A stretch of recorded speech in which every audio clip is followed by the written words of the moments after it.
This can be my impressions of the custom performance engineering motor mount and transmission mount for the Mark 7.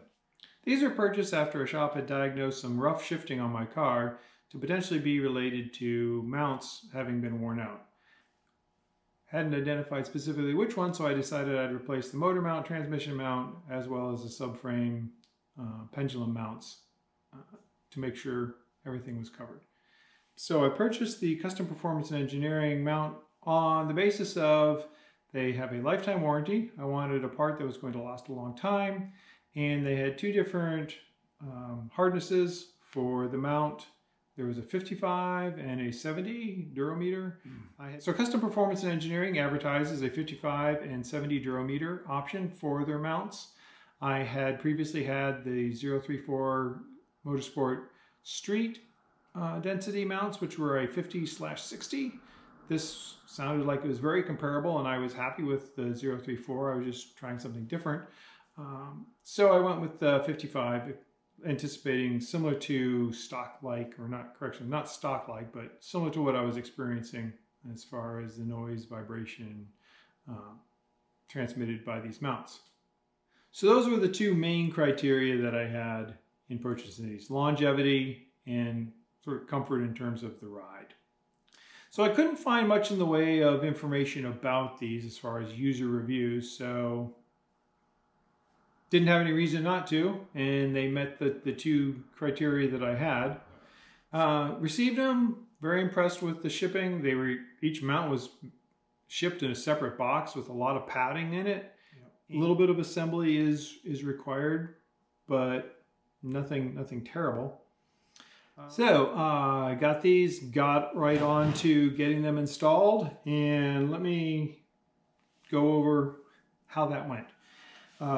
So started off with the engine side. First thing you do is this center part actually inserts there, and then you put a bolt through it, and then set it on down. One of the things that they mentioned in the instructions is that you should take the mount, or the bolts that are mounting it, and insert them before you put it on the car, because it makes it easier. Well, what I discovered and they went in smooth at that point.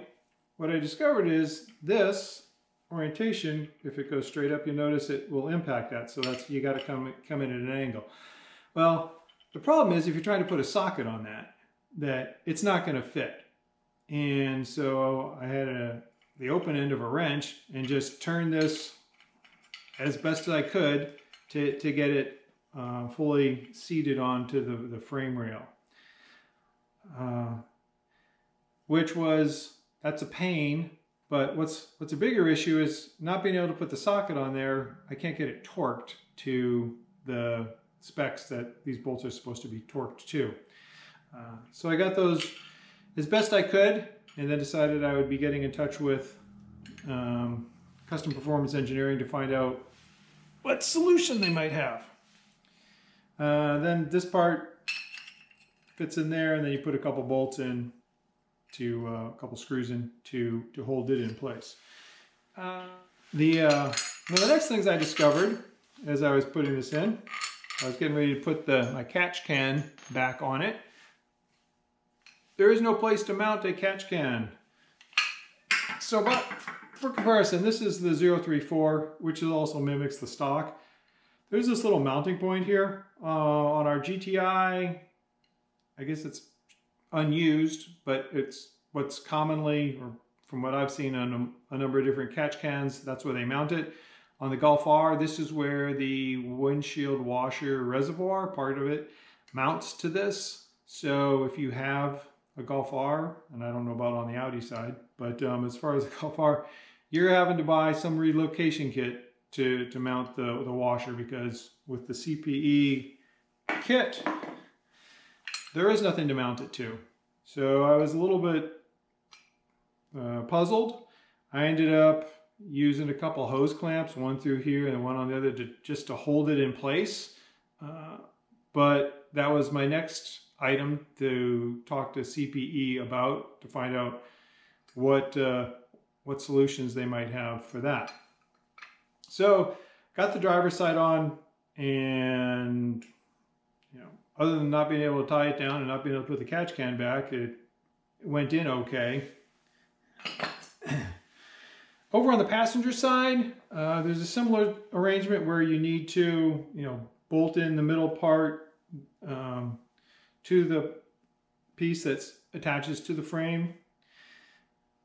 Fairly straightforward. This one, it's more open to be able to do that. One of the things that they've done though is that the stock part, again, going with what 034, and I've seen some other parts of this type. They have the points that you're going to mount the battery tray, that it's going to secure to this mount in these locations. They're already built right into it. CPE, obviously, you don't have that. So they provide these. There's two of them. Two brackets that you're going to just, as you're putting this in place, you put these over it and you put the bolts through this part and the plate. And that's what's then going to hold the battery tray in place. Now, there's a little bit of movement to them, so you got to make sure you get these things aligned to the holes on the battery tray and then secure them. But of course, once you put the battery tray over this, it's hard to get to adjusting these arms because they're underneath the battery tray at that point. Not too hard to get around, but that was a little bit of an issue. The bigger issue with respect to mounting the battery tray is this guy. Because when you put this in the car, this is, well, it's not so much the location of it as it is the type of a bolt setup that they're asking you to use. So the issue isn't so much this arm, but it's this that they've supplied you with to affix or to secure the battery tray to this part. It's a nut and a bolt, whereas the stock part you just thread the bolt into the mount. This one you need to put it through, and then you need to hold the washers in place and put the nut on. This is all being done underneath the battery tray when the battery tray is mounted in its proper location, which at least on the DSG GTI that I have, I can't get my arm under there, stick it underneath the battery tray to hold or to place the nut onto this thing. So that was my next question to CPE was, how in the world am I going to go and attach the center part of the battery tray to secure it when I can't get my arm under there? The final one, which was less big of an issue, was this bolt, the front hole on the battery tray. This bolt is too big to fit through the hole, and it's not long enough. So even if it was able to get through, it wouldn't have been long enough to get below where you could secure it. So fortunately, you get a bunch of miscellaneous nuts and bolts laying around, and I was able to find one that would work in place of it. But yeah, the front, so securing the battery tray was not a strong point of this setup, and it's a little bit of a pain. So that was another point that I brought up to CPE, was the nut and bolt here not fitting at the front of the battery tray. Final somewhat of an issue with the transmission mount is that if you follow their directions and you put these arms on there for the battery tray, well, kind of like on the other side, there's not enough room. Well, the height of this blocks the bottom of this bolt, which is, you're supposed to torque this down to something like 100 Newton meters or whatnot. A good amount of torque. You can't get a socket on there. In fact, I couldn't even get the closed end of a wrench on this thing. I had to use the open end to tighten it all just not the type of a setup I like to use if I'm trying to put a lot of torque on a bolt, but that's what I had to do. So that was another question that I had for CPE to see if they had a solution for. So I contacted CPE. I was doing this work on the weekend, sent them an email on Sunday evening, with the various different issues that I had encountered and asking for their recommendations. By Tuesday, late Tuesday, I still had not heard back, so I called their number and spoke with someone. They apologized that they had seen that my email had come in but hadn't gotten around to being able to address it. That they would look it over and would be in touch with me no later than by the close of business on Wednesday. Wednesday came and went and I did not get a call back. Thursday, by the end of the day, I still hadn't heard anything, so I sent a follow-up email saying, how's it coming? And I'm looking for some answers. By Friday, I got an answer back saying, we're forwarding your concerns over to our engineer and they're gonna respond. It was probably about Tuesday of the following week when I still hadn't gotten an answer and contacted them again. It's probably by about Wednesday or Thursday that I did get an answer back from the engineer. So what they had told me was, going through the list, as far as the bolts go here, just go ahead and tighten them as much as you can by hand, and that should be okay. Or alternatively, you might be able to go and do a Google search. Literally, they said Google search for a way to, put like some other type of a wrench on this and get it tighter. Not the answer I was looking for, but at least it was an answer. They said that this frame that the mount is held in, as far as the mounting point of the catch can, that if I could point out to where the mounting hole should be, that they could maybe drill a hole through it and thread it so that I could mount the catch can to it. That would be okay, other than the fact that the hole is going to need to be somewhere in here, and because of the offset that the mounting point on the catch can has, it's going to be hitting the mount.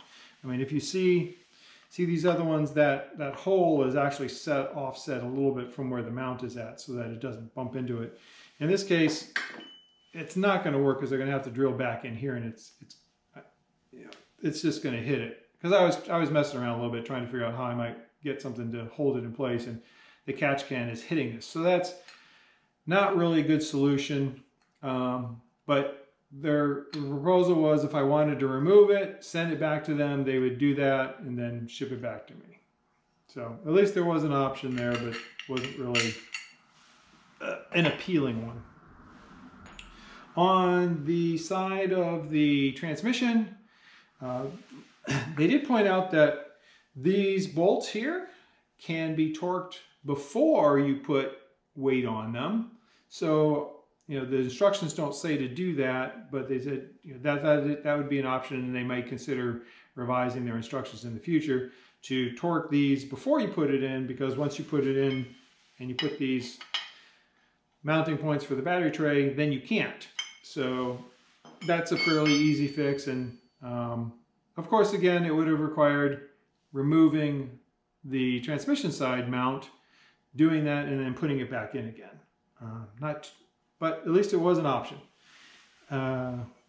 The concern with the location of the center mounting point for the battery tray, they said that they had never received a concern or about that being an issue, and that it should only be a one-time thing to fix that into place, to tie it in place, and that was the answer.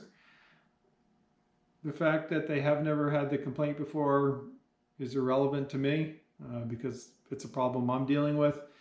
And as far as being a one-time deal, you need to remove the battery tray if you're going to be servicing the DSG filter, replacing it. So that's at least one instance or one regular interval that that tray's coming out. Plus I work on the car and changing parts out, trying out different parts quite a bit. So there's another reason that I would be taking the battery tray out, especially like these charge pipes coming off the turbocharger. That's nice to have the tray out of the way, but with the way that this is, it still didn't address the problem. I don't know how I'm getting my arm under there to hold the nut in place while I try and put the bolt through it. So no solution to that. And the last one was the issue with the bolt at the front of the battery tray being too large and not long enough. They said that they weren't sure what I was talking about. They'd need to see a picture of it. Pretty minor issue. I mean, it's just a different bolt that they need there. So that's the installation of the CPE mounts. Now, as far as, you know, I got them in there and tightened them up as best as I could and took the car out for a drive, and oh my God, was the vibration and noise much more than what I was expecting. There were things rattling in the cabin of the car that I didn't realize rattled, and it was a good bit louder. Loud enough that I found it unpleasant to be driving the car around at that point. I contacted CPE and asked them about, you know, please double check. Did you by chance send me the 70 durometer, not the 55? Because this is really not the level of noise and vibration that I was expecting from something that's supposed to be just a little bit more barely noticeable versus stock. They confirmed that I did have the proper ones.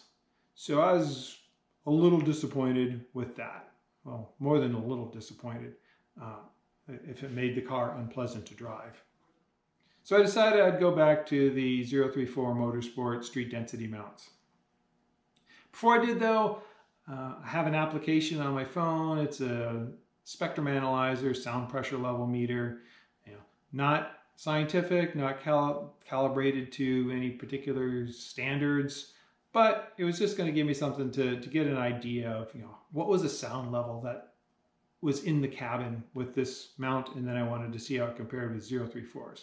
So with this mount, the CPE mounts installed, the phone app was reporting right around 80 decibels. And it varied, but just on average for the time that I was looking at it, it was right around 80. Later on, after I put I started off with the 034 doing the engine mount first, and then just drove with that. Immediately, the sound level dropped to around 73 decibels, or 72, 73, again, it fluctuated a little bit, which, given that the decibel scale, a difference from 70 to 80 is a doubling in the sound level. Going from 73 to 80 is almost doubling the sound level difference between 034 and these CPE mounts as far as how noisy it was in the cabin. That's pretty substantial, and certainly was not what I was expecting. So, for anyone who's considering these, based on my experience, the 55 durometer is not barely more noticeable than stock. It's quite a bit more noticeable, and I don't recommend them if you're looking for something that's more stock-like. So yeah, they're out of the car now. I'm back to using 034s, and I'm very happy with the 034 Motorsport. CPEs are going to be going back to them, and we'll see how that goes. Overall, what are my thoughts on the custom performance engineering mounts?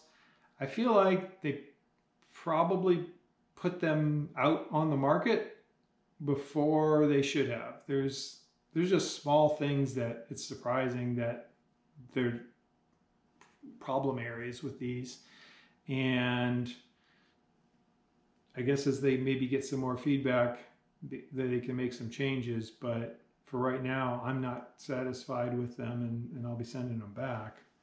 So that's been my experience with the custom performance engineering motor mount, transmission mount for the Mk7. Disappointed that they didn't work out, but that's the way it goes sometimes.